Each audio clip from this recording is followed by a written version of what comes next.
Intel OPM terjebak di lautan, tak berkutik disergap pasukan TNI AL. Maksud hati kepingin mencari banyak informasi dari lautan, nasib seorang Intel OPM berujung penangkapan.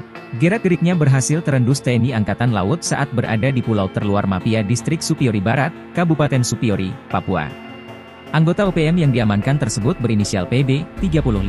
Gerak-geriknya mencurigakan sehingga dianggap melakukan mata-mata terhadap aktivitas prajurit TNI yang bertugas di daerah setempat. Setelah diinterogasi, benar adanya. PB juga tak bisa mengelak setelah aparat memeriksa barang bukti. Komandan Pangkalan TNI Angkatan Laut Biak, Kolonel Mar Jinawi Atutwaluyanto, mengatakan PB terdaftar sebagai anggota Papua Intelligence Service TPNPB. Ia berhasil ditangkap pada Sabtu 3 Agustus 2024 pukul 9.30 WIB. Ia lalu dibawa ke Lanal Biak dengan KRI Kapak 625. Dan Lanal mengatakan dari hasil pemeriksaan terhadap PB, personel gabungan TNI, Satgas Marinir, Satgas Pulau Terluar Korem 173, PVB dan Babinsa Kodim 1708 Biak menemukan sebanyak 107 jenis barang bukti yang diamankan.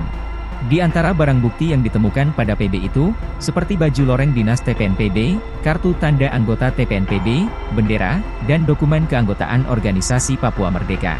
Dia menegaskan untuk penanganan hukum terhadap pelaku anggota TPNPB pihaknya menyerahkan penindakan kasus hukumnya ke Polres Supiori. Dari hasil pemeriksaan dilakukan terhadap anggota TPNPB tertangkap di Pulau Mapia itu diduga kuat melakukan mata-mata terhadap aktivitas TNI yang bertugas di Pulau Terluar Mapia. Hingga Senin, 5/8, anggota TPNPB berinisial PB sudah diamankan di Mako Lanal Biak untuk selanjutnya diserahkan ke penyidik Polres Supiori.